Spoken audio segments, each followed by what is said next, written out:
রাজধানীতে ছিনতাই বেড়েছে স্বীকার করে পুলিশি টহল বাড়ানোর সিদ্ধান্ত জানিয়েছেন স্বরাষ্ট্র উপদেষ্টা। এছাড়া উপদেষ্টা কমিটির সভায় সারা দেশের আইনশৃঙ্খলা পরিস্থিতির উন্নতির বিষয়ে সিদ্ধান্ত নেওয়া হয়েছে। এ নিয়ে কথা বলতে বসুন্ধরা আবাসিক এলাকা থেকে আমাদের সাথে যোগ দিয়েছেন সুপ্রিম কোর্টের আইনজীবী ব্যারিস্টার ওমর ফারুক। জনাব ব্যারিস্টার ওমর ফারুক, আপনাকে স্বাগত জানাচ্ছি ইন্ডিপেন্ডেন্ট টেলিভিশনে। যেটি শুরুতেই আপনার কাছে জানতে চাই যে ছিনতাইয়ের ঘটনা বেড়েছে, এটা স্বীকার করেই কি দায় এড়াতে পারেন স্বরাষ্ট্র উপদেষ্টা? জি, ধন্যবাদ আপনাকে। ধন্যবাদ যারা শুনছেন। আমি শুরুতেই আমাদের বিজয়ের মাস, মহান মুক্তিযুদ্ধের সকল শহীদ এবং জুলাই বিপ্লবের সকল শহীদদের আত্মার মাগফিরাত কামনা করে আমি শুরু করছি। আমরা দেখেন এই ব্লেম গেমগুলা দীর্ঘদিন থেকে আমাদের দেশে চলে আসছে। ব্লেম দেওয়া হচ্ছে। কে ব্লেম দিচ্ছে? যাকে আমরা দায়িত্বে বসিয়েছি নিয়ন্ত্রণ করার জন্য, উনি কাকে ব্লেম দিচ্ছেন বুঝি না। যেটি আগে হয়ে গেছে, আগে এই ব্লেম গেম হতো। কখনো বলতো যে জঙ্গিরা করতেছে, কখনো বলতো বিরোধী দল ষড়যন্ত্র করতেছে, কখনো বলতো যে ইউক্রেনের যুদ্ধরা বাংলাদেশে ঢুকে গেছে, ব্লা ব্লা ব্লা। এখন স্বরাষ্ট্রমন্ত্রী এটা কাকে বলতেছেন, কেন বলতেছেন জানি না। যদি উনি ফেল করেন, উনি, আমাদের দেশে তো কালচার নাই, পদত্যাগেরও কালচার নাই, কোনো কিছুর কালচার নাই, উনি দায় তো এড়াইতে পারেন না। যদি এই ধরনের ঘটনা উনি বলেন যে চিন্তায় বেড়ে গেছে, আমি নির্দেশ দিয়েছি কমানোর জন্য, এবং এটি একটি অপরাধ বটে, সিটিজেনের সাথে একটা তামাশাও বটে।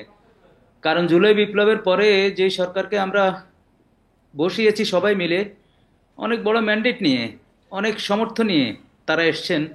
ইতিমধ্যেই অনেক কথা হচ্ছে যে ওখানে যারা আছেন তারা কি আদৌ জুলাই বিপ্লবের সাথে, তার স্পিরিটের সাথে সম্পৃক্ত ছিলেন কিনা, বা ওইটা মানেন কিনা, বা ওইটা ধারণ করেন কিনা। যেমন আমি আরেকটা বিষয়ে আমার কাছে নজরে আসলো যে আজকে অর্থ উপদেষ্টা বললেন যে দ্রব্যমূল্যের দাম কমে না চাঁদাবাজির কারণে, এবং একটা রাজনৈতিক দলকে উনি অ্যাকিউজড করেছেন।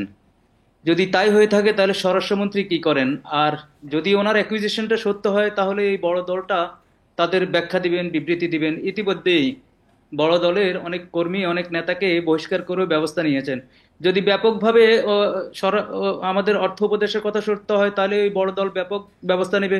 আর যদি ওনার কথা মিথ্যা হয় তাহলেও বড় দল প্রমাণ করবে যে না, জি, চাঁদাবাজ জনাব ওমর ফারুক, সম্পর্কে কারো। রাজধানীতে একটু আগেই ছিনতাইয়ে একজন কিন্তু মারা গেছেন, অথচ উপদেষ্টা বলছেন যে পুলিশি টহল বাড়ানো হয়েছে। এ কথায় কি আস্থা রাখা যায়?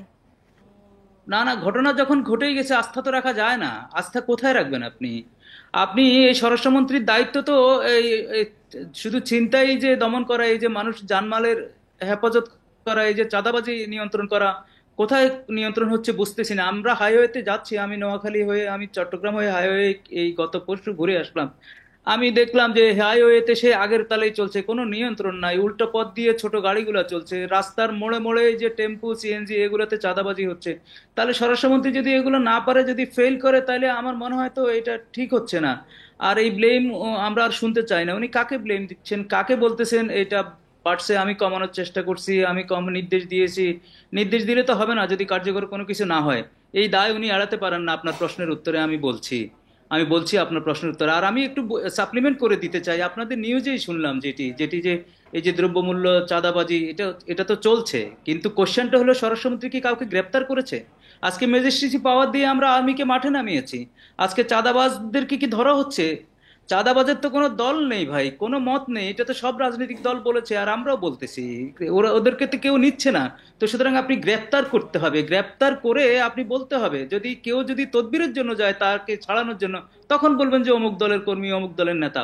আপনি কিছু না করে কারোর উপর যদি ব্লেম জ্ঞান দেন, এটা ঠিক হচ্ছে না, এবং এই সময় আপনি ঠিক হবে যেমনটি না। বলছিলেন যে এতদিনও আইন শৃঙ্খলা পরিস্থিতি সামলানো গেল না, এটা কি অদক্ষতা, অযোগ্যতা, নাকি অনাগ্রহ, কি বলবেন? আমার সহজ কথা হলো, আমি স্বস্তিতে থাকতে চাই সিটিজেন হিসেবে। আমি ওনার আগ্রহ অনাগ্রহ এগুলো বুঝি না। উনি ফেল করবেন, উনি চলে যাবেন। যেটি আগে হয়নি সেটি আমরা এই নতুন বন্দোবস্তের মাধ্যমে করতে চাই। তারপরে অনেকের অনেক সীমাবদ্ধতা আছে, অনেকে অনেকে বয়স্ক মানুষও আছেন। ভাই দয়া করে আপনি বলবেন যে ভাই ঠিক আছে, আমার 12 ঘন্টা কাজ করার কথা, আমি পারছি না, আমি চলে যাই। কারণ এখানে যারা বসে আছেন তাদের 12-14 ঘন্টা কাজ করার কথা, কাজ না করলে এটা হবে না। কারণ বিশাল একটা ফ্যাসিস্টের বন্দোবস্ত, ওখানে আঘাত করে ওটা ভেঙে চুরে তছনছ করার জন্য যে সাহস, শক্তি, যে স্ট্রেংথ দরকার, যে মনোবল দরকার, জুলাই বিপ্লবের স্পিরিট দরকার, ওই লোকগুলাকে আপনারা যদি এখানে যদি না নিতে পারেন, ওই লোকগুলাকে যদি আপনারা সংশ্লিষ্ট জায়গায় না নিতে পারেন, তাহলে কিন্তু এই বিপ্লব বেহাত হয়ে যাবে, এই বিপ্লব ফ্রাস্ট্রেট হয়ে যাবে, জনগণ ফ্রাস্ট্রেট হয়ে যাবে। আর জনগণকে আপনি তো স্বস্তি দিতে হবে, শান্তি দিতে হবে, সেজন্যই তো বিপ্লব হয়েছে। জি, এখন আপনার আপনি বক্তব্য এসব কথা বলে স্পষ্ট। ব্যারিস্টার ওমর ফারুক, আপনাকে অনেক ধন্যবাদ আমাদের সময় দেওয়ার জন্য, আমাদের সাথে যোগ দেওয়ার জন্য।